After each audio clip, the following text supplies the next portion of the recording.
समाज पाठक विचार मंच उपखंड सांबादिक संघ पक्षर नेताजी जयंती पालित। कामाख्यानगर समाज पाठक विचार मंच पक्षर नेताजी सुभाष चंद्र बोस वीर सुरेंद्र साय जयंती उत्सव कार्यालय परिसर में अनुष्ठित हो जाइछि।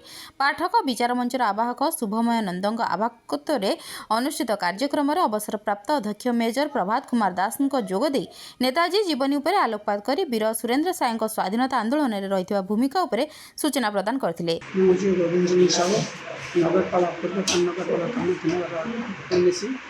आज आम सांबादिक संघ और पाठक विचार मंच तरफ सुरेंद्र साय और सुभाष चंद्र बोस जयंती पालन करते आमर उपस्थित थे समर्थन वार्ता आमर समस्त जनसाधारण आगे पीढ़ी से विषय आलोचना है।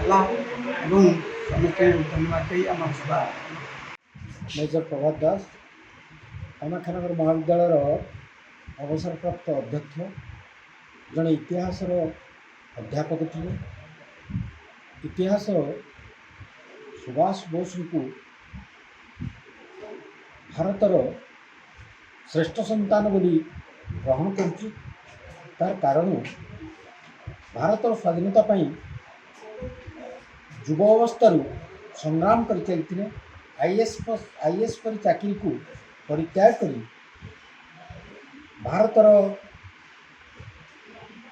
स्वाधीनता पाई राजनीति जोग देते एवं भारतर प्रथम सेनाबाहिनी गठन करते सुभाष बोस जार नाम देते आजाद हिंद फौज एवं जदि सुभाष बोस अकाल मृत्युवरण करनते भारतर राजनीति क्षेत्र में परिवर्तन देखा देता एवं भारत समृद्ध राष्ट्र रूपे परिणत हो सारता।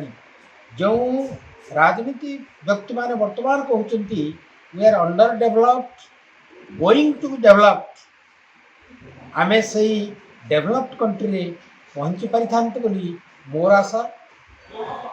इतिहास छात्र हिसाब से तांकर देशप्रीति देश प्रति तांकर अवदान पाई तांकु कोटि कोटि प्रणाम जनाऊँगी आज तांकर जन्मतिथि। पूर्वतन नगरपाल तथा पाठक विचार मंचर उपदेष्टा गोविंद चंद्र साहू जोगदे स्वाधीनता आंदोलन में नेताजी भूमिका संपर्क में मत व्यक्त करते। पाठक विचार मंचर सदस्य मानक सहित उपखंड सांबादिक संघर सदस्य माने उपस्थित थे। कामाख्यानगर प्रकाश कुमार पात्र रिपोर्ट स्टार ओडिशा न्यूज।